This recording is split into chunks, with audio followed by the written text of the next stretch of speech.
राम वृंदावन का आश्रय, रसिकों का संग, परोपकार की भावना, निरंतर नाम जप, ये सबसे ऊंची स्थिति में पहुंचा देगा। पक्का विश्वास करो। यदि आप पहले से तैयार रहोगे दुखों से लड़ने के लिए, तो आप कभी प्रश्न नहीं करोगे कि हमारे साथ भगवान ऐसा क्यों कर रहे हैं। कैसी भी परिस्थिति हो, हमारी दिनचर्या नहीं टूटनी चाहिए बस। बड़ी भीषण गर्मी है, पहली बार सृष्टि में गर्मी पड़ रही है। ये गर्मी कटती थी काशी के घाटों में, जहां नीचे पत्थरों से लपट उठती थी। और जब तुम भजन करते हुए भजन की वृत्ति में लेटोगे, तो लेटे लेटे मंत्र सुन रहे हो, भजन कर रहे, कब सो गए आपको पता नहीं चला, निर्विकार स्थिति में। जैसे किसी को धन का अभिमान होता है, विद्या का अभिमान, कुल का, बुद्धिमत्ता का, कई तरह का। लेकिन धन्य भाग है जिनको ये अभिमान आ जाए। हम श्री श्यामाजू के बल अभिमानी, श्यामाजू का अभिमान आ जाना, ये परम पावन अभिमान है, ये त्याज्य नहीं है। जैसे गोस्वामी जी कह रहे, ये अभिमान भूल कर भी हमारे हृदय से कभी ना जाए। ये भरा रहे कि सिया राम स्वामी हो, मैं उनका सेवक, अस अभिमान जाई जनि भूरे, मैं सेवक रघुपति पति मोरे। मैं सेवक रघुपति पति मोरे। हमारे माई श्यामाजू को अभिमान, ये अभिमान समस्त दोषों का नाश कर देता है। ये अभिमान उत्तम गति प्रदान करता है। इस अभिमान का फल क्या है? जैसे देहाभिमान में हम कभी शरीर का बैठकर चिंतन ध्यान करने की चेष्टा नहीं करते। हर क्षण स्वाभाविक चिंतन होता है, हर क्षण ये हमारे ध्यान में बसा रहता है तदात्म भाव से, मैं पुरुष हूं। देखो, शयन के बाद जब हम उठते हैं तो इस तदात्मका का फल देखो कि हमको ये नहीं सोचना पड़ता कि मैं स्त्री हूं कि पुरुष हूं, मैं कौन हूं। वो तत्काल अभिमान जागृत रहता है। ऐसे ही जब भागवती का अभिमान होता है, जागृत स्वप्न सुषुप्त स्फुरत में राधा पदाब्ज छटा, भजन करना थोड़ी पड़ता है। ऐसे अभिमान वाले के हृदय में हर समय तदात्म भाव से भजन होता रहता है। पर ये बहुत कृपा पात्र के हृदय में आता है। ऐसा नहीं कह सकते कि बहुत साधना के बाद आता है, नहीं। असाधन युक्त, साधनहीन, यदि वो कहीं भगवत कृपा से दुर्लभ बात महापुरुषों का संग पा जाए और उसके हृदय में बैठ जाए, मैं तो अब एक बात पकड़ लिया, कुछ बने न बने, मैं श्यामाजू का, श्यामाजू हमारी, बस मैं श्यामाजू का, श्यामाजू हमारी, ये अंदर बढ़ता चला जाए और ठसक बन जाए। ये ठसक बन जाए हमारे माई श्यामाजू को अभिमान। बहुत सुंदर। इसका तभी माना जाएगा कि आपके अंदर ये अभिमान आ गया है जब निरखत रहूं हर समय श्यामाजू लालजू, पलक नहीं बिसरूं, पलक झपकने के समय को भी इनका विस्मरण न हो, जैसे देह का। नयन निरूप लुभान अली माधुरी श्याम सुंदर की, ये सर्वस जीवन प्राण हमारे माई श्यामाजू को अभिमान। ये लालजू की जीवन सर्वस्व प्राण है और हम आश्रित जनों के प्रति अत्यंत वात्सल्य सिंधु उमड़ता रहता है। दासी वत्सला कर ही राधा। इसलिए इस कलिकाल में और कोई विशिष्ट साधन बन जाए, बड़ा भाग्यशाली। पर हम प्रणाम करते हैं उसको।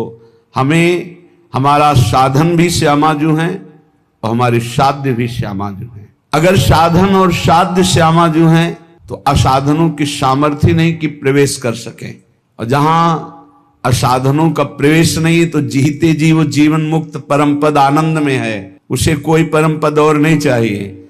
जो हर समय प्रिया प्रीतम को निरखता रहता है, हर समय उनके सुमिरन में रहता है, उनकी ठसक में रहता है, इससे बड़ा परम पद और क्या हो सकता है। इसलिए बहुत बढ़िया अवसर मिला है। श्री श्यामा श्याम के हेतु की कृपा से जो मानव देह की सार्थकता का स्वरूप है वो हमें मिल चुका है। श्रीधाम वृंदावन का आश्रय, रसिकों का संग, परोपकार की भावना, निरंतर नाम जप, ये सबसे ऊंची स्थिति में पहुंचा देगा। परोपकार की भावना और निरंतर नाम जप का अभ्यास, श्रीधाम वृंदावन का आश्रयवास, जो सौभाग्य मिले, इसी से बहुत अध्यात्म की ऊंचाई पर आप चढ़ जाएंगे। अन्य स्पर्श मत करो, अन्य साधन स्पर्श मत करो, इसी से आप आगे बढ़ जाओगे। सब साधनों का फलीभूत साधन है। जैसे नव भक्ति में जो नवी भक्ति आत्मसमर्पण है, वही यहां कही गई है। यहां से प्रारंभ, हमारे माई श्यामाजू को अभिमान, हमारे माई श्यामाजू को राज। यहां पूर्ण आत्मसमर्पण है, पूर्ण प्रपत्ति है, पूर्ण शरणागति है। जहां आत्मसमर्पण हुआ तो पाई रस भक्ति गूढ़ जुग जुग जग दुर्लभ भव इंद्रादि विधि। ये बड़े बड़े ईश्वर कोटि के लोगों को भी जो प्रेम लक्षणा भक्ति दुर्लभ है वृंदावन नित्य विहार रस की, वो राधा किशोरी के चरणों में आत्मसमर्पण करने से पाई रस भक्ति गूढ़ जुग जुग जग दुर्लभ भव इंद्रादि विधि आगम अरु निगम पुराण अगोचर सहज माधुरी रूप निधि। ये आगमों में, निगमों में, पुराणों में जो अगोचर रूप माधुरी है, वो बहुत सावधानी पूर्वक अपने अहम को केवल श्री जी के चरणों में समर्पित करना है। श्रीपाद प्रबोधानंद जी महाराज कह रहे हैं, महामहिम वृंदावन की महिमा का वर्णन करूं, पार नहीं पा रहा हूं, अगोचर महिमा है। ये पुरुषोत्तम प्रभु श्री कृष्ण को और लाडली जू को अपने अधीन किए हुए है, इसकी कितनी महिमा वर्णन करूं। जो अखिल कोटि ब्रह्मांड नायक परम पुरुष प्रभु श्री कृष्ण और उनके हृदय का मूर्तिमान प्रेम प्रियाजू, इनको अधीन किए हुए हैं, फिर कैसे वर्णन करूं। वृंदावन की महिमा वर्णन करने में बड़े बड़े महापुरुष कंपायमान हो जाते हैं, प्रेम शिथिल हो जाते हैं, क्योंकि एक शोभा हो तो देखकर वर्णन करे, प्रतिपल नवम नवम शोभा। सबको आनंद प्रदान करने वाले प्रभु श्री कृष्ण आनंद समुद्र, और आनंद समुद्र को आह्लाद देने वाली श्री लाडली जू, और लाडली लाल को आनंद देने वाला वृंदावन, कैसे महिमा वर्णन करे। जब लालजू की महिमा को वेद नेति नेति कहते हैं, फिर राधा तत्व तक तो पहुंची नहीं, वेद पुराण निगम आगमों की, फिर ऐसे श्री किशोरी किशोरजू को अपनी शोभा अपने आनंद से लुभायमान किए हुए है। ऐसे महामहिम वृंदावन का कैसे वर्णन करूं। यहां वास मात्र से अत्यंत उन्मादकारी प्रेम प्रकाशित हो जाता है। वास मात्र से अत्यंत उन्मादकारी प्रेम प्रकाशित हो जाता है। यहां खग मृग पशु पंछी जड़ चैतन्य जितने हैं, ये आत्म स्वरूप है, ये भगवत स्वरूप है। यहां व्यवहार की सत्ता नहीं है, यहां परमार्थ की सत्ता नहीं है, ये प्रेम की सत्ता है। यहां सब प्रेम में है, इसलिए किसी से भी ऐसा कोई व्यवहार न बने जो सांसारिक हो, जो लौकिक हो, जो अपराध भावना प्रस्तुत कर दे, हृदय को मलिन कर दे। ये देखो क्या कर रहा है, ये क्या कर रहा है, ये सब प्रेम में है। अत्यंत उन्मादकारी प्रेम वास मात्र से प्रकट हो जाए, ऐसा महिमा है वृंदावन की। पर हम यहाँ के जड़ चैतन्य में दोष दृष्टि करके अपने हृदय को कलुषित करते रहते हैं। इसीलिए श्रीपाद कह रहे हैं, सब वृंदावन नामक वन में जो भी विराजमान है, ये सब आत्मस्वरूप है। जैसे सेवक जी कह रहे, आत्मा हरिवंश प्रगट परमानंद, तो ये प्रगट परमानंद प्रदान करने वाले आत्म तत्व मूर्तिमान होकर जड़ चैतन्य नामक ये दिखाई दे रहे हैं। ये चैतन्य है, ये जड़ है, पर है वो आत्मस्वरूप। इतनी सामर्थ्य वो परमानंद प्रदान करने में समर्थ है। बस इनका अपराध न बने तो यहां वास मात्र से अत्यंत उन्मादकारी प्रेम प्रकट हो जाए। पर इस वृंदावन में यदि धन के प्रति आकर्षण बुद्धि, पुत्र पत्नी आदि के प्रति जो ममता बुद्धि, वही प्रेम में नहीं डूबने दे रही, मुझे तापित कर रही। धन पुत्र कलत्रा आदि ममता ममतापदा, यही मुझे ताप प्रदान कर रही, नहीं तो वास मात्र से प्रेमोन्माद हो जाए। अतएव हे प्रभु, मेरे को ऐसी सामर्थ्य दो कि मैं परिवार के बीच में रहता हुआ भी परिवार से ममता ना करूं। भाई ये बहुत जोर की बात है। ये ममता ही प्रियालाल के चरणों में प्रेम नहीं होने देती। और जन्म जन्मांतरों से इसी धोखे में फंसकर कि ये हमारे हैं, ये हमारे हैं, ये हमारे हैं, पूरा समय नष्ट हुआ, मरे, फिर इस जीव अकेले यहां से गया, फिर किसी नए परिवार, नया रिश्ता। हे प्रभु, मुझे ऐसा बल दो कि मैं सबकी ममता का त्याग कर सकूं। ये श्री वृंदावन में विराजमान रास रासेश्वर, रास रासेश्वरी युगल सरकार से हमारा जो प्रेम नहीं हो रहा, उसका कारण है देह ममता, पुत्र ममता, पत्नी ममता, सुहृद परिवार ममता। अब जितना आपको समय नष्ट करना है इसमें कर लो, अगर सार्थक करना है तो जल्दी से जल्दी इस ममता को प्रियालाल के चरणों में समर्पित कर दो। ममता समर्पित कर दो, सब वैसे ही चलाओ जैसे चला रहे हो। ममता अगर श्री जी के चरणों में नहीं हुई, इनमें हुई, तो अंतिम बात जो हमें उन्मादकारी प्रेम चाहिए था वो नहीं मिलेगा। क्योंकि प्रियालाल के चरणों से जो हमारा संबंध है वो तो है, ऊपर प्रकाशित होता है ममता होने से। एक अहमता ममता ये जग में है दुखदाई, ये जब श्री जी की ओर लगे तो होत परम सुखदाई।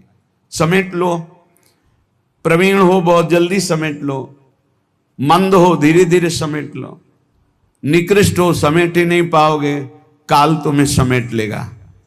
हमारी बात को समझ जाओ, कोई आ नहीं तुम्हारा, तुम नहीं हो किसी के, बस तुम एक अपने कर्तव्य को करने के लिए आए हो।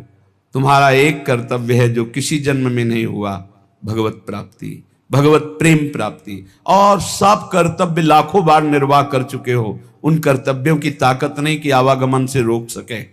आवागमन के चक्र को रोकने की ताकत एकमात्र भजन में है। जितना आप प्रिया प्रीतम का नाम जप करेंगे, लीला गुण गायन करेंगे, उनसे अपनापन होगा, सबकी ममता हटेगी, तभी भगवत तत्व का बोध या प्रेम प्राप्ति होती है। धाम में जब श्री जी ने कृपा करके हमको बुला लिया तो महासहानि दुखानी, अब वो हमको सहाएंगी दुख, तैयार हो जाओ। फिर सुखान्युन्माद का निवा, ऐसा सुख मिलेगा जो उन्माद पैदा कर देगा। तैयार हो, पहले दुख भोगना है, फिर अपार सुख है। क्यों कहा कि दुख भोगना है? क्योंकि दुखालय संसार में आए हैं। जब भगवान अवतरित होते हैं तो लीला में भी दिखाई देता है बड़ा वियोग, बड़ा संयोग, बड़ा दुखद, बड़ा सुखद समय। एक समान तो बाहरी परिस्थिति में नहीं दिखाई दिया, अंतर में तो एक ही है, एक समान है, सम है, पर व्यवहार में कभी संयोग, कभी वियोग, कभी दुखद परिस्थिति, कभी आनंदमयी परिस्थिति। जब ईश्वर के अवतार लेने पर ऐसा है तो फिर मनुष्य, जब आप मनुष्य रूप में आए हैं, साधना में लगे हैं, तो दुख आएगा। दुख और महादुख, महादुख असाध्य, किसी भी तरह से टलने वाला नहीं है, भोगना ही भोगना है। साधारण दुख अलग होते हैं, महादुख जब तक जीवित रहोगे भोगना ही पड़ेगा। मतलब मृत्यु ही है इसकी औषधि, दूसरा उपाय नहीं। ऐसा भी दुख आएगा, सह जाओ। सुखान्युन्माद का निवा, आगे आने वाला है महान उन्माद प्रकट करने वाला सुख, प्रियालाल का प्रेम। इसलिए वृंदावन दृढ़ प्रीतिम, दृढ़ प्रीति करो वृंदावन से, वृंदावन के अधीश्वर से। विचलित मत होना दुख आने पर, क्योंकि हमारे कर्म ही हैं और कोई नहीं। हमारे ही कर्म हैं जिनको हमें भोगना ही पड़ेगा। तो हिम्मत कर लो, कमर कस लो, चलो इस मार्ग में। जैसे अभी आपको कोई दुख नहीं, कोई परिस्थिति बिगड़ी नहीं, बड़े आनंद से समय कट रहा है, बिल्कुल होश में हो जाओ। आगे आने वाला समय है। एक भगत जी से जब हम बात करते तो उनसे कहते भजन करो, तो कहते हाँ हाँ ऐसा करो, हाँ हाँ। अब जब गिरा समस्या का तो होश उड़ गए, चेहरा उड़, वो शांति, वो प्रसन्नता सब गायब। क्यों? पहले से तैयार नहीं थे ना, उस दुख के लिए तैयार नहीं थे। इसलिए रोज सत्संग में आपको तैयार करते हैं। कोई असाध्य रोग हो सकता है, कोई घटना घट सकती है, कोई परिस्थिति बिगड़ सकती है, जहां से तुम्हें सुख मिल रहा है वो बंद हो सकता है, जो तुम्हें प्यार करते हो हट सकते हैं, जो तुम्हें अपना मानते हो तुम्हें छोड़ सकते हैं। ये सब पहले दिमाग में रख लो, ये बहुत अच्छा रहेगा, बहुत पक्के हो जाओगे।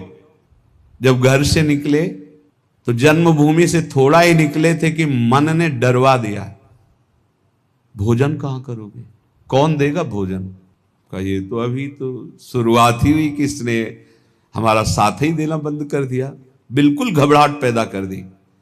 कहां रहोगे, कौन तुम्हारा पालन पोषण करेगा, कौन तुम्हारी रक्षा करेगा। इतने प्रश्न उठा दिए पर कदम नहीं रुका, खड़े नहीं हुए, भागे। कहीं कोई जग न जाए, कहीं कोई देख न ले, बस भागते गए और उत्तर देते गए मन को, प्रभु जहां जैसे रखेंगे वैसे रहूंगा, प्रभु भूखे रखेंगे तो भूखा रहूंगा, प्रभु अगर पिटवाएंगे तो पिट लूंगा, प्रभु मरवा डालेंगे तो मर जाऊंगा, कदम पीछे नहीं लौटाऊंगा। पता नहीं पूर्व का कुछ होगा ऐसा। वही शब्द पूरे जीवन भर उत्तर देता रहा इस मन को। जब इसने पछाड़ मारने की कोशिश की ता उसको वही उत्तर नहीं, तो कदम आगे बढ़ते चले गए। महासहानि दुखानि सुखान्युन्मादकानि वा। अब कोई दुख नहीं है, क्यों? जैसे अपनी घर आ जाए और पता चले गाड़ी बिगड़ गई तो सुख होगा इस बात का कि गाड़ी को तो बिगड़ना ही था, पर घर आके बिगड़ी ये बहुत हुआ। अच्छा, अगर कहीं रास्ते में बिगड़ जाती तो गड़बड़ हो जाता, फिर पता नहीं अंधेरा हो जाता और हम अपने घर तक नहीं पहुंच पाते। लेकिन कृपा ये हुई कि जब घर दिखाई दिया कि आ गया तो गाड़ी बिगड़ गई, तो कोई परेशानी नहीं हुई, अपनी अटैची उतारी, अपने घर आ गए। ऐसे महासुखानी, पक्का विश्वास करो, यदि आप पहले से तैयार रहोगे दुखों से लड़ने के लिए तो आप कभी प्रश्न नहीं करोगे कि हमारे साथ भगवान ऐसा क्यों कर रहे हैं। और अगर ये प्रश्न आ गया कि हमारे साथ प्रभु ऐसा क्यों कर रहे हैं, तो ना आप शरणागत हो और ना आप भगत हो। ये प्रश्न भक्त के हृदय में नहीं होते, बहुत बार सुन चुके हो। ये प्रश्न नहीं होते कि आपने दुख क्यों दिया, आज तक किसी भक्त के मुख से ऐसा नहीं निकला, आपने ऐसा क्यों किया, ये प्रश्न नहीं निकला। ये प्रश्न निकलता है जिसकी शरणागति पुष्ट नहीं होती, जिसका आत्मसमर्पण नहीं होता। तो हम पहले से महापुरुष जनों के वाक्यों से पुष्ट करते हैं, यदि आपको अभी शरीर स्वस्थ है तो खूब भजन कर लो, आगे दुख आने वाला है। लिख लो अपने लोगों की क्या भजन साधना है, जो रात दिन दिव्य भजन करते रहे। उनके जाते जाते शरीर में पूज्य पाद उड़िया बाबा जो 18 घंटे पद्मासन, 18 घंटे एक आसन में बैठे, उन महापुरुष के गुदाद्वार में ऐसा चटक गया था। वो जो भी नाम हमें तो याद नहीं है, ये इन नामों में नहीं है जो अभी लिए जाते हैं, गुदा रोग से संबंधित जो बड़ा पीड़ा देने वाला रोग होता है, पर वो होता इन्हीं गुदाद्वार के अंतर्गत, बहुत पीड़ा। पर वो ऐसी स्थिति में भी पद्मासन में अपने आसन में बैठते थे, कोई औषधि प्रयोग नहीं। बोले इसका तो केवल ऑपरेशन होता है, बोले कोई जरूरत नहीं। कई महीने तक पीड़ा देता रहा, फिर गायब हो गया। क्यों? क्योंकि उतना ही प्रारब्ध है। वो जहां अपना कष्ट भुगवा दिया खत्म हो जाएगा, बिना औषधि के खत्म हो जाएगा। हिम्मत रखना। बड़े बड़े महापुरुषों के शरीरों में कष्ट आया है तो पहले से तैयारी कर लो। भला हम कष्ट की तैयारी क्यों कर ले? क्योंकि हमें सुख भोगना है। देखो, जन्मभूमि से 5-7 कोस गंगा जी, नंगे पैर ऐसे जाया जाता था गंगा स्नान करने। छोटे छोटे बच्चे थे, साथ जाते, नंगे पैर चलाया जाता, क्योंकि गंगा स्नान करने जाए बड़ा भाव रहता है, पवित्र भाव, जाग साष्टांग दंड। तो ये गर्मी सहते हुए नंगे पैर जा रहे हैं, गंगा स्नान करके फिर नंगे पैर आ रहे हैं। क्यों? क्योंकि गंगा जी पाप हारणी है। पाप नष्ट होगा तो क्या होगा? बोले सुख मिलेगा। सुख की लालसा से इतना कष्ट सह, निर्जला एकादशी रह रहे हैं, एक बूंद पानी नहीं पी रहे, कष्ट सह रहे। ये कष्ट क्यों सह रहे? बोले इससे भगवान की भक्ति मिलेगी, पाप नष्ट होगा, हृदय में शांति सुख मिलेगा, धर्म बनेगा। जानबूझ करके जो कष्ट सहा जाता है, उससे जो जानबूझकर पाप किए गए वो भस्म हो जाते हैं। तो हम पहले से महासहानि दुखानि, भक्ति मार्ग में चलने के लिए पहले से कमर कस लें, हमारा अपमान होगा, हमारे शरीर में असाध्य रोग हो सकता है, हमें कोई भारी संकट विपत्ति घेर सकती है। क्यों? क्या भक्ति मार्ग वाले को ही मिलता है? नहीं, भोगना तो सबको पड़ता है, पर भक्ति मार्ग वाले को तैयारी इसलिए करनी कि लड़खड़ा के रुक न जाए, उसको इस क्षेत्र को क्रॉस ही करना है, इतना सबको क्रॉस करना पड़ता है। जैसे आगे की यात्रा बड़ी सुखद है, पर 1 किलोमीटर बहुत कष्टप्रद है, तो आप पहले तैयारी कर लीजिए, जल पी करके खा पी के तैयार कर कि अब हमको 1 किलोमीटर कष्ट में व्यतीत करते हुए दौड़ना है, ऐसे जाना होता है इस मार्ग में। तो खा पी के शास्त्रों का स्वाध्याय करके, सत्संग सुन करके, संतों के चरित्र सुनकर हम परिपक्व होते कि ऐसी भीषण कष्ट की अवस्था में भी मुझे भजन करना है, और भाग पड़ो, रुको मत। देखो, अगर इस मार्ग में तुम्हें जीतना है तो एक जिद्दी स्वभाव बनाना होगा। ये हमारे अनुभव की बात है। बड़े महापुरुषों के जीवन दिनचर्या को देखकर उसी का नकल करने की कोशिश की, अनुसरण करने की कोशिश की कि वैसे ही चलना है। कैसी भी परिस्थिति हो, हमारी दिनचर्या नहीं टूटनी चाहिए, बस आप जीत जाओगे। जरा सा कुछ शरीर में होता है तो कहां है वो, दिखाई नहीं, थोड़ा शरीर अस्वस्थ है, ये विषयी पुरुषों का होता है, ये शब्द विषयी पुरुषों का होता है, भगवत पार्षद साधकों का नहीं होता है, साधकों का नहीं होता है। किसी भी परिस्थिति में अगर जान है तो दिनचर्या है, पकड़ो, हमें ले चलो, नहीं ऐसे चलने लायक नहीं, चलो व्हील चेयर में बैठा लो, ले चलो, ये हमारा टाइम है चलने का, चलाओ। बिल्कुल जिद्दी स्वभाव किसी के, हम जहां खड़े होते हैं वहीं खड़े होंगे, जिस टाइम खड़े होते हैं उसी टाइम खड़े होंगे, जिस टाइम बैठना उसी टाइम बैठेंगे, जिस टाइम लेटना उसी टाइम लेटेंगे। हर काम घड़ी से होता है, 1 मिनट का अंतर कभी नहीं, तो ऐसे नहीं। लड़ना सीखो, हारना नहीं। बड़ी भीषण गर्मी है, पहली बार सृष्टि में गर्मी पड़ रही है। ये गर्मी कटती थी काशी के घाटों में, जहां नीचे पत्थरों से लपट उठती थी। पीने के लिए बिस्लरी नहीं, गंगा जल, जो ऊपरी तह में गंगा जल खौलता हुआ ऐसा गर्म दिखाई दे। गंगा जल के 2 स्वरूप होते हैं, जैसे सर्दी में ऊपर एकदम ठंडा, नीचे इतना डुबकी लगाओ तो गर्म।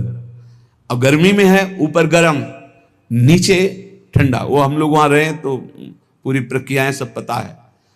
दिन में पंडों की छतुरी और रात में ऐसे बस वही मार्किन जो पहने वही बिछा ले, आग, पसीना पसीना पसीना। ठीक 2 बजे वो दुप दुप वाली घड़ी छोटी, बस सूर्य दिनचर्या, जल लिए विश्वनाथ। अपने जीवन को ऐसा बना लो मजबूत, कोई भी रोग दोष दुख विपत्ति संकट प्रभु के चिंतन से ना हटा पावे। वो देखते हैं, प्रभु देखते हैं मेरे लिए कितना समर्पण है, मेरे लिए अब तो कष्ट है ऐसा। आप आराम से शयन करना सीखे अगर, तो आप साधक नहीं हैं। आज तक कभी चलो सोया जाए ऐसा दिमाग में रख के नहीं लेटा गया है। करवट लिए बैठो, मंत्राकार वृत्ति, सीधे लेटे मंत्राकार वृत्ति। अब जब आ गई नींद आ गई, अपने समय से फिर उठ गए। हम सोने के लिए नहीं लेटते, हम लेटकर भी भजन करते हैं, भजन के लिए लेटते हैं। हम इसलिए बता रहे हैं कि इसको पकड़ो, यही तुम्हारी लड़ाई है। जब तुम खाली लेटोगे सोने के लिए तो काम वेदना और नाना प्रकार के विषय चिंतन उस समय हावी होंगे, और जब तुम भजन करते हुए भजन की वृत्ति में लेटोगे तो लेटे लेटे मंत्र सुन रहे हो, भजन कर रहे, कब सो गए आपको पता नहीं चला, निर्विकार स्थिति में। और जब जगोगे तो निर्विकार स्थिति में, और ऐसी स्थिति में जब स्वप्न आएंगे तो निर्विकार भजन वाले महापुरुषों का सानिध्य, भगवत प्रेमी संतों का संग। कैसे तुम्हें बताएं, एक से एक कोई दिन ऐसा नहीं जिस दिन एक से एक महापुरुषों का मिलन ना हो, एक से एक महापुरुषों का मिलन। क्यों? भगवान सब रूपों में है, उन्हीं की शरण में, उन्हीं का निरंतर चिंतन है, तो वो अपने भक्त का मनोरंजन करते हैं। भक्तों का मनोरंजन किससे होता है? भगवान से। भक्त जन मनोरंजन भगवान का नाम। तो कैसे मनोरंजन? जैसे आदमी थक जाता है तो बोले अब ये लगाओ थोड़ी देर देखे, तो भक्त को विश्राम देने के लिए भगवान क्या करते, स्वप्न में अपनी दिव्य लीलाएं, कभी किसी भक्त का सानिध्य, कभी वो जगह परमानंद में डूब रहा है, आज तो हमें कबीरदास जी के दर्शन हुए, आज तो हमें महापुरुष के, आज राधा बाबा के एकदम आनंद मगन, आज तो प्रभु देखो कैसी ये लीला दिखाई, बड़े बड़े दिव्य भाव। कब? जब शयन करने के लिए शयन नहीं कर रहे, भजन करते हुए शयन कर रहे हैं। जितना हमारा समय है लेटने का, बस उतना ही समय है, उसके अलावा नहीं। थक गए होगे आप, लेट जाओ, आसपास जैसे सेवा में जो रहते हैं, हाँ हाँ ठीक लेट जाएंगे, अभी 35 मिनट है लेटने वाले समय को, फिर खड़े हुए 4 कदम चल के आए, फिर बैठ गए, आप पूरा हो जाए, हाँ बिल्कुल समय हो गया, कांटे पे समय आया लेट गए, कांटे पे समय आया उठ गए। इससे आपको वो पावर मिलेगा जो आपको परास्त नहीं कर सकता। जब साधक के सुनते हैं कि थोड़ा स्वास्थ्य आज अनुपस्थित इसलिए रहे हैं, साधक का मतलब होता है कि उठ के चल ना पावे तो ए भाई हाथ जोड़ो 2 जनों से, हमको उठा के वहां ले चलो, उपस्थिति अनिवार्य है, हम वहां उपस्थित रहेंगे, हमारा ये समय उपस्थित रहने का है। बैठ नहीं पाएंगे तो सीढ़ी में लेट के सुनेंगे, लेकिन हम वहां उपस्थित रहेंगे। ऐसा जब जिद्दी स्वभाव होता है तब माया मां की तरह दुलार करती कहती निकल जाओ। तो महासहान दुखानी, ऐसे किसी के विषय में अगर जानना है तो या तो सोई जाने जे देव जनाई, और या हर समय रात दिन उनके साथ रहो तो जान सकते हो। बाहर से तो आप केवल कुछ समय के दृश्य को देखोगे, अपनी बुद्धि के तराजू में तोलोगे तो तुम्हारी बुद्धि कितनी है वो तुम हरि जाने। महासहान दुखानी, ये शब्द बहुत अमृत है, यदि ऊपर उठना है तो इस शब्द को गले लगाना पड़ेगा। महासहानि दुखानी, तब आगे आएगा सुखान्युन्माद का निवा, महानुन्माद प्रकट करने वाला सुख मिलेगा। फिर वृंदावन दृढ़ प्रीति में, प्रिया प्रीतम से, वृंदावन से, नाम से दृढ़ प्रीति प्रकट हो जाएगी। खत्म संसार चक्र। श्री वृंदावन के निकुंजों में जो नित्य विहार करने वाली गौर श्याम महाश्चर्य में जोड़ी है, यही मेरा जीवन है, यही मेरा सर्वस्व है। स्वामी अनंग बोधाश्रम स्वामी जी, देखो ऐसी धूप में रेत कैसी होती जानते हो? जैसे चना डाल दो तो भून जाए ऐसी रेत होती गंगा जी की। हम चले हैं उस पे रहे हैं, पैर रखो तो ऐसा लगता है जैसे तपते हुए तवा में रख दिया। जो जहां शुष्क रेत है ना, एकदम सूखी रेत, बिल्कुल भुनी हुई, ऐसे लगते है कि बस अन्न डाल दो तो लावा बन जाए, भुन जाए, ऐसी रेत। और आप दिगंबर उसी में रहते थे रात दिन 24 घंटे। जैसे दोपहर में कोई बहुत दया करके भिक्षा देने जाता, अरे स्वामी जी, अरे पैर रखते नहीं बनता, ऐसे कहते, ऐसे रेत लेते, ऐसे फिर अच्छा खड़ा हो जाया शीतल में। और आपकी त्वचा ऐसी, जैसे कहने में अशुद्ध लगता है, जैसे पशुओं की त्वचा होती, ऐसी त्वचा हो गई थी, प्रकृति का वार पूर्ण सहते हुए। तब धर्म सम्राट करपात्री जी साष्टांग दंडवत करते से, अगर मूर्तिमान ब्रह्म का साकार रूप देखना है तो बोले जाओ, अश्विनी आश्रम की रेती में पड़ा हुआ है मूर्तिमान ब्रह्म, जटाओं का भार, पूरा शरीर श्याम वर्ण का, दिगंबर, ब्रह्माकार उन्मादकारी नेत्र, रात दिन एकांत वही गंगा की रेती। महापुरुषों ने भगवत प्राप्ति के लिए, ब्रह्म बोध के लिए इस देह भाव का पूर्ण विस्मरण कर दिया।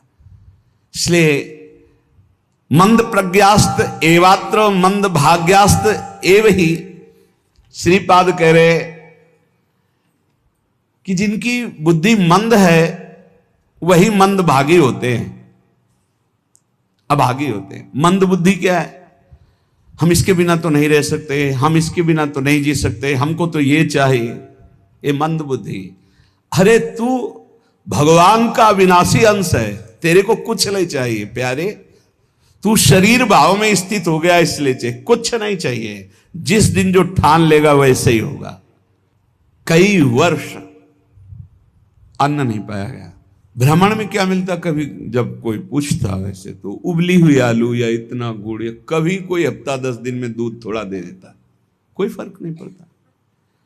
काफी समय तक भगवती भागीरथी के परम पावन दुग्ध का पान करके जैसा इस शरीर को बनाना चाहो 10 दिन केवल कष्ट लगता है। जैसे अन्न छोड़ो तो 10 दिन परेशानी, फलाहार छोड़ दो, केवल जल पे आ जाओ तो 10-15 दिन परेशानी, इसके बाद शरीर उसी में सेट हो जाएगा। वो उतने जल की खुराक में अपने जीवन को चलाने लगेगा। घबराते हो केवल कि ऐसा कैसे चल सकता है, सब सहन करने की कोशिश करो, सब सह लोगे। सच्ची मानिए, ये अच्छे अच्छे पदार्थ खाकर सुविधाजनक जीवन व्यतीत करके वो उच्च कोटि की अध्यात्म की ऊंचाई बहुत कठिन है, बहुत कठिन है। लालसा तो बहुत ऊंची करते हैं, लेकिन आचरण हमारे अगर ठीक नहीं है, हमारी वैसी लालसा के अनुसार साधना नहीं है, वैसे हम चल नहीं रहे, तो कैसे लालसा पूर्ण होगी? समझो पहले। देहूति जैसी पत्नी के लिए 10,000 वर्ष तक करदम जी को तपस्या करनी पड़ी थी। भगवान प्रकट हुए थे, तब महाराज आदि सम्राट मनुष्य रूपा से प्रकट हुई देहूति जी, और भगवान कपिल देव जी जैसे पुत्र प्रकट हुए। तपस्या, भजन। बोले जो मंद बुद्धि वाले हैं, अच्छा खाने को मिल रहा है, सुविधाजनक रहने को मिल रहा है, दिन कट रहा है, दिन काटने के लिए मिला है। अरे एक एक मिनट सार्थक करने के लिए, काटने के लिए नहीं। दांती पीस के भजन होता है। देखो हम बताएं तुम्हें अनुभव की बात, 10-5 मिनट भजन में मन लग जाएगा, जो अच्छा अभ्यास किए हो। शब्द याद रखो, या हम खाई पी बातें कहते हैं। अगर भजन का अभ्यास अच्छा कर रहे हो तो 10-5 मिनट, बहुत बहुत 20 मिनट घसीट ले। इसके बाद वो संकल्प विकल्प खड़ा करेगा, बेमतलब की बातें सामने, और भजन को रोकने की कोशिश करेगा। चलाओ, एक मंत्र चलाना, दूसरा नहीं चलाना, एक पकड़ लो मंत्र। 20 मिनट के अंतर्गत आप हमारे अनुभव को देख लेना, एकदम दृश्य खड़े करना लगेगा। और ऐसा उल्टा चले गए, बस ऐसे होता है, दांती पीस के उसको बार बार लड़ो, बार बार उसको परास्त करो, उसको बार बार परास्त। बेमतलब की बातें, बेमतलब का दृश्य, बेमतलब की घटनाएं उपस्थित करके वो मंत्र को रोकेगा। चलाओ, ये भगवत मार्ग की बात कह रहा हूं। अब 1 घंटा निकालो आप ऐसे युद्ध में, फिर आप खड़े हो आसन से तो ऐसे खिड़की में गर्दन जाएगी। पहले कुछ देख लें, कुछ सुन लें, कुछ, और नहीं है तो ये वो अभ्यास कर ही नहीं सकता जिसके पास मोबाइल है, नहीं कर सकता।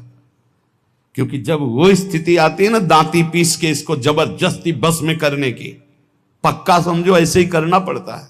तो उसको लगता कैसे मारो, तो लगता इसी मंत्र से मारो, ये तभी वो विचलित होता है। बार बार बार बार बार बार पसीना आ जाता है, माथे पे नहीं, मन पे पसीना आ जाता है, थक जाता है। जब लस्त हो जाए, त्राहिमाम मच जाए, तब और जिद्दी बनकर मंत्र जप करो, अभी बस में हो जाए। नहीं, इस मन को दुलार करना है, मन के अनुसार चलना है, और भजनानंदी की लिस्ट लगानी है। लिस्ट यही लगानी है ऊपर से, महान भजनानंदी, महान त्यागी संत, सुनना ये चाहते हैं और लड़ नहीं सकते 5 मिनट युद्ध इस मन से। बड़ा विचित्र खेल। तो बोले ये जो मंद प्राज्ञ है, ये निर्णय करने वाली कुछ नहीं, कुछ समय के लिए ये शरीर मिला है, लड़ ले, जीत जाएगा, प्रभु की प्राप्ति कर लेगा। और अगर इसके दुलार में रहे तो मरेगा, जाएगा, छूटेगा शरीर। तू अविनाशी, ये विनाशी, तेरे साथ कभी नहीं रह सकता।